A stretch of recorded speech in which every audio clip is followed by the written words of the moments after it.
Se podría considerar que Reynoso es uno de los mejores DT de Perú a nivel de clubes, pero uno de los peores técnicos a nivel de selección. Las opiniones son variadas y hoy veremos por qué fracasó Reynoso en la selección peruana. Hola, ¿qué tal? Esto es La Crítica y tu opinión siempre va a importar. ¿Crees que fuiste o eres el técnico indicado para dirigir a esta selección peruana? Sí, si quieres una respuesta, sí, y estoy seguro de eso. Hoy vamos a hablar de manera realista, sin ninguna ganas de querer ofender ni desprestigiar a Reynoso por haber destruido de esa manera a la selección peruana.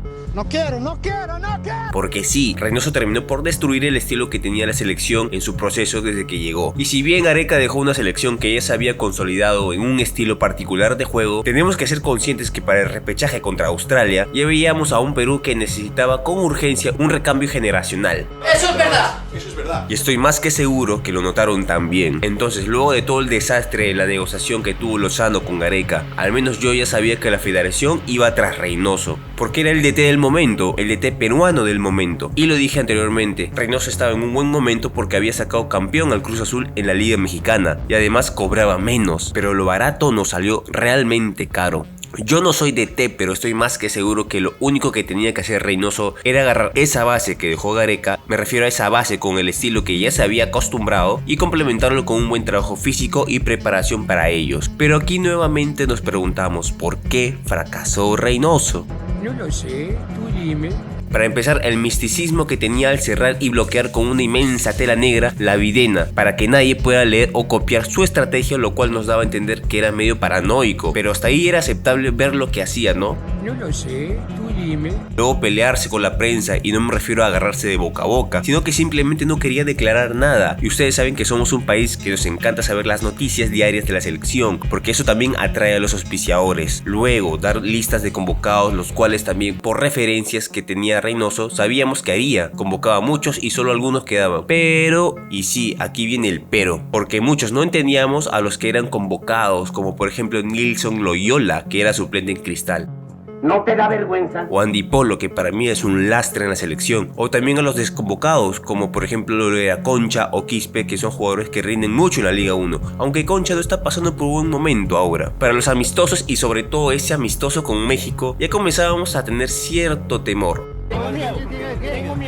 ¿Por qué? Porque veíamos a un Perú con miedo, no proponía nada, pero aún seguía con las secuelas del estilo de Gareca, aún no estaba totalmente reinosados. Además, recordemos los partidos que ganó en amistosos, se lo debe también a Cueva, que aún no estaba tirado al abandono. Y mientras más partidos pasaban, y sobre todo ya con un Oliver Sone que estaba por todos los medios tramitando sus papeles para ser peruano, Reynoso seguía sin mostrar a qué jugaba y sobre todo no convocaba a nuevas personas. Hasta ahí la gente ya estaba desesperándose por saber qué estaba pasando, y créanme, la hinchada peruana ha tenido muchísima paciencia con Reynoso, pero muchísima paciencia, hasta que venía ya su locura. Hablaba de que Polo era él y 10 más, que tienen que llevar a Pierito Quispe, así como lo escuchas, a Pierito Quispe de a pocos, teniendo él 22 años, mientras que en Ecuador debutaba alguien de 16 años en la selección de mayor. Hablaba de que iba a convocar a Sone, pero no lo hacía, sin hablar a la prensa, y cuando lo hacía ya se notaba que lo hacía incómodo. Al inicio de las clasificatorias comenzamos a ver algo de él, y me refiero a su estilo en la selección. Ese sistema ultradefensivo que solo defiende y casi nada de tiros al arco era lo que habíamos obligatoriamente adoptado de Juan, y se notó en el primer partido contra Paraguay.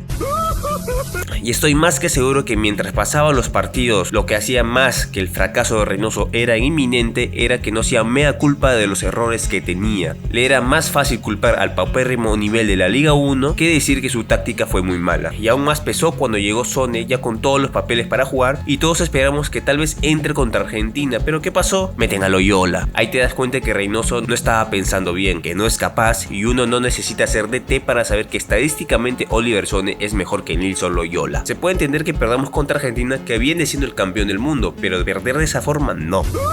Las últimas oportunidades que tenía Reynoso de hacer un verdadero cambio era contra Bolivia y Venezuela, y ya vimos cómo se jugó contra Bolivia. En ese partido Reynoso ya estaba acorralado por todos, por la hinchada, por la federación, por la prensa, y básicamente hizo caso. Puso a los nuevos, pero en ese momento ¿era necesario? No lo sé, tú dime. Yo creo que no, pero al menos los vimos jugar. Y ese partido, si bien los cambios Reynoso fueron malos, los jugadores tampoco portaron. Zambrano y López ya demostraban que no estaban bien para ser titulares, y los pone. Acompáñenme a ver saber esta triste historia. Ahí el vaso de agua estaba a punto de rebalsar y continuaba el partido contra Venezuela. Este partido, el primer tiempo vimos un cambio. Al menos yo dije, por fin parece que Reynoso está comenzando a entender, porque encontró a un jugador que era básicamente el biotipo de jugador que es Cueva. Ese era Quispe, y lo puso de titular. Luego de un error de López, otra vez nos empatan. Ahí tú dices, ¿por qué no pone a Zona en vez de López? Si también puede jugar por esa zona. O al menos a Trauco. Pero ¿qué hace? Saca a Quispe, que aún podía jugar, y pone a Carrillo. Pone a Guerrero y por el enfado no me acuerdo a quién más metió. El partido termina en empate y pasó lo que todos ya sabíamos que iba a pasar. La gente gritando su salida y él que le dice a la prensa. Pues toda la prensa indirectamente le decía que se vaya con preguntas indirectas. Y él dice conchudamente que considera que él es el técnico que la selección necesita.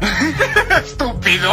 Hasta este momento el fracaso de Reynoso fue algo que todos a verdades ocultas sabíamos, pero queríamos tener fe. Lastimosamente no se dio y veremos lo que le va a pasar a la selección en las siguientes fechas. Desde aquí me gustaría que le dijeras unas palabras a Juan Reynoso. Y si tuvieras la oportunidad de decirle algo, ¿qué le dirías? Escríbelo con confianza en la caja de comentarios. No seas tan duro. Esto ha sido La Crítica, tu opinión siempre será importante. Recuerden darle like, suscribirse, eso me motiva a seguir subiendo más videos diarios. Hasta luego, chao chao.